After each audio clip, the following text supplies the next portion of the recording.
guys, welcome back to my channel for another video. Today I'm sitting down with you to share my quarter 2 homeschooling update now that we have officially wrapped up quarter 2 in our homeschool and we've made it through the holidays, and we are at the point of the school year where I feel a refocused energy and drive after taking a winter break that is going to carry us into the next quarter of school, and then before we know it, I'll be sitting here telling you I can't believe another school year has gone by, because that's always the way it goes. So I do have some things to show you guys. I have a list of things that I want to talk about with you because, of course, I can't touch on every single thing in our homeschool. So if you hear anything that you want more information on, if you hear something in this video that you would love a whole video on, leave a comment down below, let me know. I use these homeschooling updates on here as a way to kind of just give you guys some highlights of some things we did or didn't do in our homeschool, and really just kind of share what we enjoyed, and keep it relatively concise. So that's what we're going to be talking about today. This will be a chatty video, so put those AirPods in, get your laundry, get a coffee, put the baby down for a nap, and I'll just chat your ear off for the next little while telling you about all the things homeschool.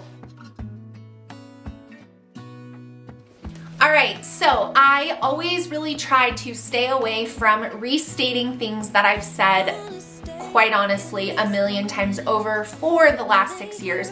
But I also recognize that not everyone watches every single video, and there are new people coming to my channel every day. So give me a few seconds to kind of clarify if you're a regular viewer before we jump into this. So I personally keep my homeschool on track by keeping track of weeks that we are schooling. Of course, homeschooling is a philosophy and a way of life, so you could say we homeschool every day of the year. I would agree with that. But what I'm talking about is actual getting into our book work, going through math, reading, writing, all of those things. And I like to make sure that we have completed 36 weeks of dedicated homeschooling.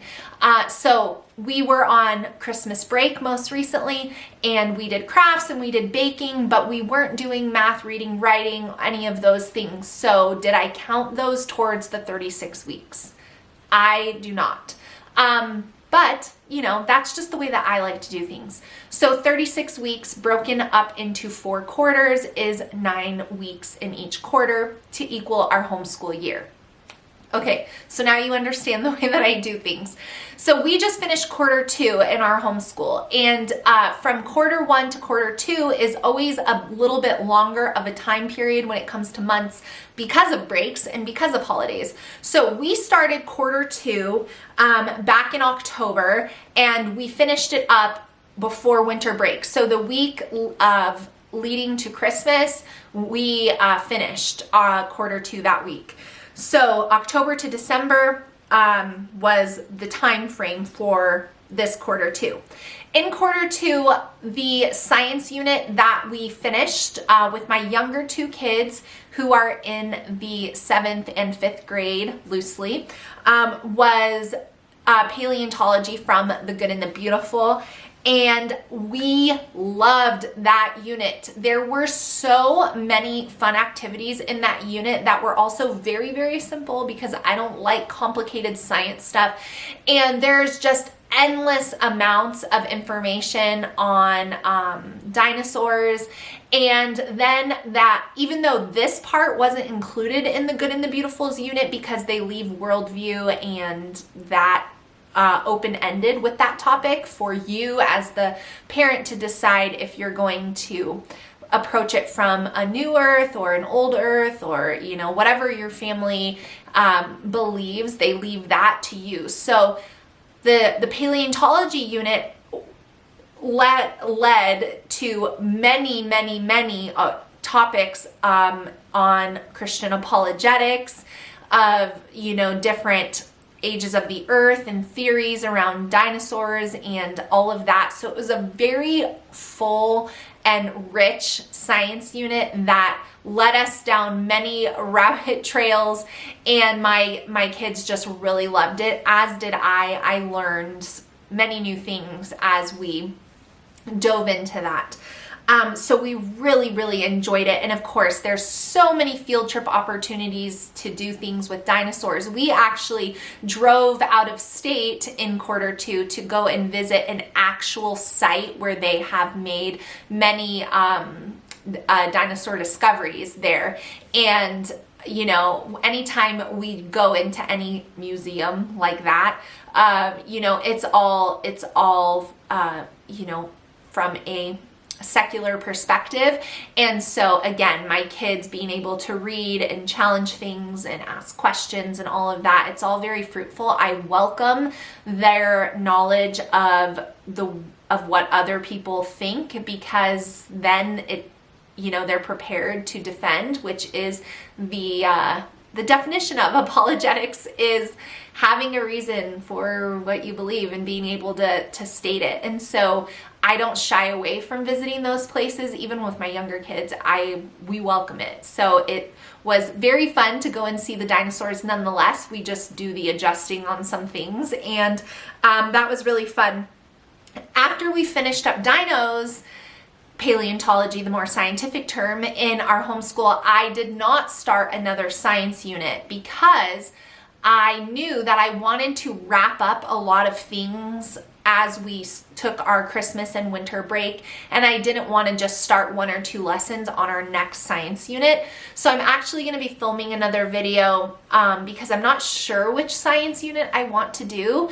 Some years in our homeschool, I've planned out science units for the 4 quarters from the Good and the Beautiful, but I'm not sure which one I want to do next, and I kind of want to get your guys' feedback on that. So if you use the Good and the Beautiful for science, make sure you look out for that video, because I'm kind of unsure. And sometimes I let my kids choose. They actually chose paleontology, but this time I think I'm going to choose it out. So we'll see which one we end up doing, but I did not start another one after we finished paleontology. We also incorporated a presentation with our friends on dinosaurs or topics in that field, because my friends were also doing paleontology in their homeschools, and I gave my kids complete free rein, just come up with something to present on for our dinosaur presentation. So my younger 2 naturally picked an actual species to present various facts and information on, and my older 2 kids completely surprised me, and it really was a blessing to me, actually. They wanted to write basically research papers, apologetics, talks for common myths that you know, we believe to be misconceptions. And I was so proud of them for just their desire to do that. My daughter, my oldest, did an entire paper on what could be thought of as dinosaur references in scripture, in Job, in various places. Excuse me. And so it was really good for them being older in high school, as well as my daughter, who's in the 5th grade. And and it was just another example of how, you know, you can study the same topic with a wide variety of ages and all come out with something different. So that was really fun. In Q2, we of course did some traveling, which is a part of our homeschool. It's just a part of what we do. It's part of why we homeschool. And so we went on some really fun fall camping trips in Williams, Arizona, as well as in St. George, Utah.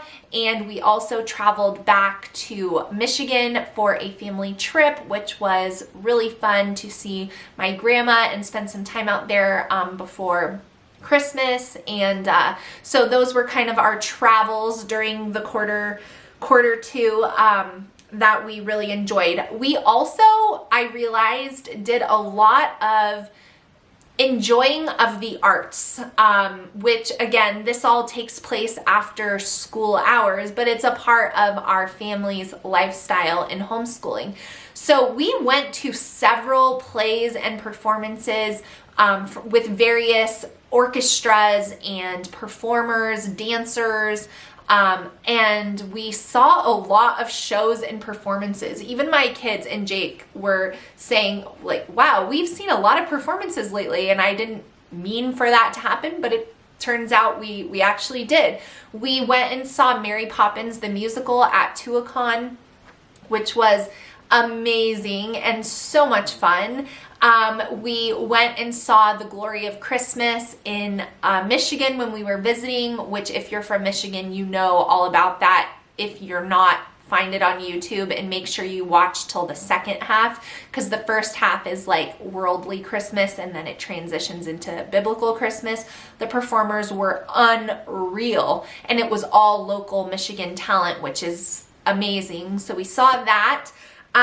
We saw Phil Wickham and Ann Wilson in concert, a Christmas concert, which was amazing. The Glory of Christmas, the show I was just talking about before, had a beautiful orchestra, and so that was incredible. So we did a lot of enjoyment of the performing arts, which I grew up dancing, and so I really enjoy those types of things, and so we had a lot of fun with that in quarter two. Definitely counting those for you know, field trips and that kind of thing. The book that we are still currently reading in our book club that we started in quarter two, that we will continue reading into quarter three, is The Candy Makers. I can't tell you guys how much of a blessing it's been for me to host the book club, simply for the fact that it's got me reading fun books to my kids again. As my kids got older, I felt, you know, like we were always reading something profound or something like not to be considered twaddle, you know, just like fun, lighthearted read-alouds. And we all have missed that. So it wasn't until we started reading Candy Makers, which it's not a garbage book, it's just a fun book. I mean, there's no valuable lessons to be learned here. That I recognized, wow, we have not read something outside of like historical fiction or missionary stories in a very long time. And so to just have a fun book to read, I really recommend Candy Makers. My teens are enjoying it. It's written really, really, the author is Wendy Moss, I think is how you say her name, and the way she writes is really incredible because she writes the same story from 4 different people's perspectives, and they all correlate. And so anyway, we've really been enjoying that, and book club has been a fun thing that I've been very glad that I offered to host this year at my home for my friends and our kids to do together. So we're getting ready to have our final meeting for the book, The Candy Makers, and we are going to be making candy. So I need to start researching that, but that's my plan on what we're going to do there. In quarter two, we finished up a few units from Campfire Curriculums. We did the Giving Thanks unit beginning in October and leading up to Thanksgiving, and then after the Giving Thanks unit from Campfire Curriculums, we did the Caroling Noel unit. That led us all the way up until literally the day before Christmas Eve. I finished the last lesson. My camera battery died and I forgot what I was talking about. So I was talking about the Campfire Curriculums unit. So the Caroling Noel was basically a short study under 20 minutes on the history behind a lot of the Christmas carols that we know and love. And we are a family that starts listening to Christmas music November 1st, and it does not change until after Christmas. So a lot of these songs are songs my kids have been singing for years, but they didn't even realize the meaning. I didn't know the meaning or the history, and it was fascinating. So next year, be reminded of that. The Caroling Noel unit from Campfire Curriculums was wonderful, and we just did those in our morning basket. They really didn't take that long, 20 minutes, I skipped over a lot of like the making additional things like figgy pudding and different things like that, just because we were doing other things. But I did do the reading of each lesson, and we listened to the songs, and that's the beauty of their units, is like you can just flip past what you don't want to do, and it's not a big deal. So we love those. We also did a lot of the seasonal bundle activities that I share mostly on Instagram, but I do share them here too. And so I had this all printed and ready to go because this bundle was on sale in October, so I had plenty of time. We did so many things from it, but I just brought up a few to show you guys. This was one of the crafts, which was making like the gingerbread houses. That was a sweet, fun thing. We did a lot of the writing prompts. Like this one was my son's Christmas wish list, and I challenged them to not make it a list of material things. So I'll just read this to you guys because it was super cute. So it says, write down your 12 Christmas wishes. The first one, a big cinnamon roll. The next, Lego Viking ship, snow on Christmas, lots of good laughs, cuddles with Walter, a big snowball fight, a new Pokemon game, sleeping with me in my bed, eating lots of gingerbread, pillow fights, Walter wearing his sweater, and waking up at 5 o'clock and talking on Christmas morning. So all of my kids did a bunch of the sheets from our winter bundle, which we did in our morning time. We also did our winter bucket lists, which are a part of those seasonal bundles, which we love. This one was funny, which was draw your perfect Christmas day in the snow globe. And my kids one of them drew this. They all did these, but we did a bunch of those in quarter 2, which is always super fun. We completed our Bible study in quarter 2 that we did, which was uncovering mercies at the manger from Not Consumed Ministry. I did this with my kids, so I did have, here's the parent one, and then my 4 kids. We completed this all 25 days. I was very proud of us. We did start this a little bit early back in November, just because I knew with traveling to Michigan and things like that, we were gonna, I didn't want to sit down and say, okay, we have to do 6 days of our Bible study to catch up. I wanted it to be very enjoyable. And this was amazing, you guys. We learned a lot. I learned a lot. We talked about some really great things. And mostly I was very proud of the discipline and consistency that I executed here, because there were days where we had missed a day or something, and we needed to sit down and perhaps do 2 days, just because I really wanted to see it to completion before Christmas. And so we did that. I was very proud of us for doing it, because it does get difficult sometimes to make sure. And also, this was the first study that I've ever done at Christmas that was like a daily Bible study. Most of the time I'm just reading to the kids and we're discussing, and that's beautiful, and I love that too. But it was nice this year to kind of change it up to a daily Bible study, and it definitely added a layer of accountability. And I shared that with my kids, that I really wanted us to get this done by Christmas, so they also were eager to see it to completion, which was really good. I wanted to share this little book with you guys. This it comes in a book pack that goes with the safety book, or the safety study on the Good and the Beautiful. But this is a cyber safety questions and answers book. In the safety course from the Good and the Beautiful, they do touch on cyber safety, but there's a lot more to be said. And especially with teenagers, people impersonating others, cyber stalking, cyber bullying, like internet safety as they start to get bank accounts and passwords and things like that. And so anyways, I wanted to recommend this book. I don't know if you can buy it, just this one, because I know it is a part of the book pack that goes with the science unit, but it was very, very, very good. And I love like question and answers books like this, because it just gets the conversation going, and it might bring up a topic that you didn't think of. So we really love that. We finished that book in our morning basket in quarter 2. I also wanted to, I'll share this at the end because it might make me cry. So the other things I wanted to touch on in quarter 2 were some really fun serving opportunities that my kids had. You know, in our homeschool service is a part of daily life around here, but there's always a lot more opportunities to serve, especially around the Christmas season. So my oldest daughter was a part of our church's Christmas choir, and she was the youngest one up there by probably 15 years, and that does not hold her back. And I am always, always, always so impressed with her because teenagers mostly see a group of older women and men and they're like, oh, old people, you know? And that is just one of the beauties of homeschooling, is that she doesn't have those thoughts.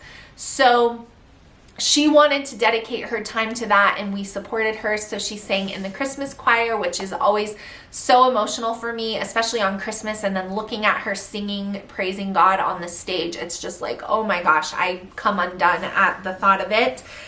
We welcomed a new baby cousin into our family in quarter 2, which was really exciting. I did have to take a little pause on our homeschooling to go and be with my other nephew while they were away. So thankful for homeschooling and the ability for me to step away. Jake was here and he actually did school with the kids. I didn't ask him to do it. I said, if you would like to do this, this is what they could do. But I didn't leave like lesson plans or details or anything. And he just kind of, you know, took the bull by the horns, so to speak, and the kids definitely know what we're supposed to do, which I think kind of annoys him a little bit, but they're just trying to help, but he views it as they're kind of trying to tell him what to do. So anyway, he did school with the kids. We did our Samaritan's Purse shoe boxes that we sent off, which I'll be following up on with the kids shortly. One of my boys had another really fun flag football season, which is always really enjoyable. I love seasonal sports like that, where it's just like 8 weeks and then it's over. Love it. He really enjoys that. We, of course, like many of you, battled some sickness and some time off. That was unexpected, especially for myself. I was incredibly sick for about 4 days. Sicker than I've been since probably early 2020, and so that was a bit of a challenge, but I have to share with you guys the blessing that it was, because my kids, my older 2 really stepped up, and my kids actually did their independent subjects and lessons on their own while I literally was asleep in bed. I didn't have any expectation of them doing that, but I guess my husband called and said, you guys should still try to do what you can. And they did. And I was just so blessed by that, because sometimes in homeschooling we feel like we've been working so hard and like, are they ever going to be? And then just like for them to be able to do all the things. And of course I had to go back and check it after the fact, but just the discipline that they could self-control without me being there, like just all the things. It was really wonderful. And then of course some of my kids have been sick, nothing as bad as I had, but here and there. And so when that happens, I just school with the healthy ones, and the sick one gets to rest, you know, and that's another beauty of homeschooling. And I don't worry about like moving ahead without one of them, because I know that at the end of the year it all balances out, because everyone takes their turn with illness. So we had that, which you can still hear in my voice. I feel great, but it's just like the voice.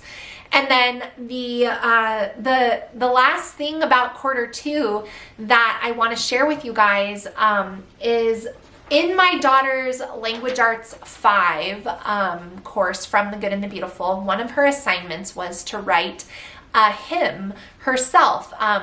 She's learning about hymns and where they come from, and you know how they're made up. And she wrote one, and there was certain parameters that she had to do, meaning like there was supposed to be a little bit of a rhyming sequence. It needed to have 4 lines a few times, but other than that, it was just completely wide open. So This is my 5th grade daughter's hymn that she wrote called My Shepherd. And it says, I'm the sheep, you are my shepherd. I have faith in you, you are my shepherd. When I'm lost, you bring me back. When I look at your face, I see grace, you are my shepherd. You love me even when you're above me. I trust your way, and you'll always stay with me every day. You are my shepherd. And when she handed me this, I had to leave the room. I was crying so hard. And then I showed it to Jake, my husband, and he even got super teary-eyed.